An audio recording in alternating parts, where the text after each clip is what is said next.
Pour nous, ça représente 100 personnes, la caravane du Tour, pour produire les images du Tour de Romandie. 100 personnes mobilisées du lundi au dimanche à travers toute la Suisse romande et à peu près 1 million de francs investis pour cette opération. Le parcours, moi je trouve génial qu'on parte au Tessin et qu'on finisse à Neuchâtel. Et puis cette épreuve de montagne, je me réjouis de voir à quoi elle va ressembler. Le pronostic c'est très simple, vous n'en aurez pas. Pour une raison bien simple, je me gourre à tous les coups. Et donc je ne vous donnerai pas de pronostic. Mais vous serez là, dans le stade de la Maladière pour le final? Non, ce jour-là, c'est dimanche, je serai en rédaction, mais je serai à Fribourg et je serai probablement en Valais. Le dimanche, voilà, je travaille à Genève là, pour l'émission. Pas de pronostic, mais un favori, un fan, un chouchou.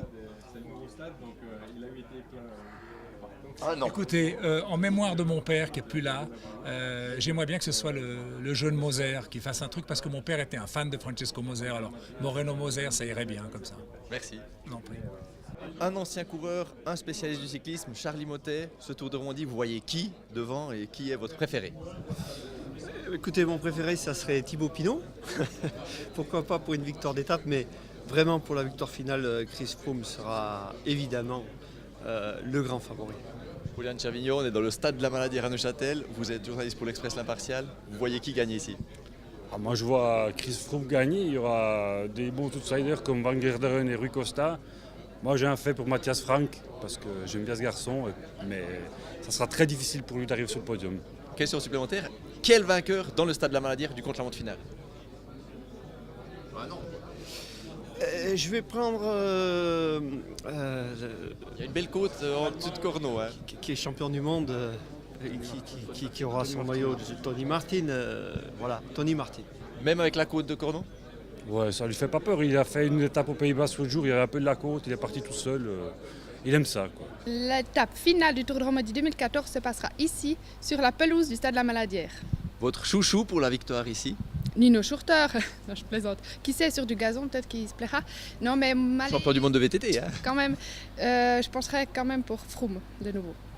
Combien ça coûte cette rampe et qui vous voyez vainqueur au bout de la rampe, au bout de la ligne droite dans ce stade à côté de nous? Alors, combien ça coûte? C'est beaucoup de temps, beaucoup d'énergie. Pour le reste, on s'arrêtera là. Oh, mais il y a un budget quand même. Bien sûr qu'il y a un budget, c'est la manifestation en elle-même, c'est à peu près un demi-million. Donc c'est vrai que c'est quelque chose qui est assez volumineux, mais on a des partenaires locaux, on a le soutien politique, que ce soit de la ville ou du canton. Donc je dirais à ce niveau-là, on n'a pas trop de soucis.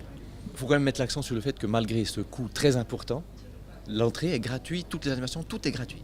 Alors, oui, effectivement, donc le cyclisme reste un sport gratuit, on a voulu le faire. Je dirais la seule chose où où respectivement les spectateurs vont devoir débourser un petit peu d'argent, c'est qu'on a voulu vraiment créer une journée famille. On veut que les gens puissent venir et profiter de cette course, vu qu'un contre-la-montre sur la durée, c'est quelque chose d'intéressant.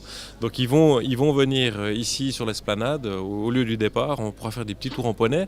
Donc là, effectivement, ça va coûter un petit quelque chose. Il y aura aussi le carrousel qui va peut-être coûter aussi un petit quelque chose, mais je dirais tout le reste, effectivement. Donc personne ne va payer son billet d'entrée pour venir au milieu du stade voir les coureurs arriver. Et dans ce stade, une ligne droite, une ligne d'arrivée, Matt Rebaud qui va faire des figures de freestyle par-dessus. Et vous, votre favori, c'est qui pour le contre-la-montre et pour la victoire finale? Bon, après, c'est vrai que c'est pas... Enfin, on imagine Chris Froome.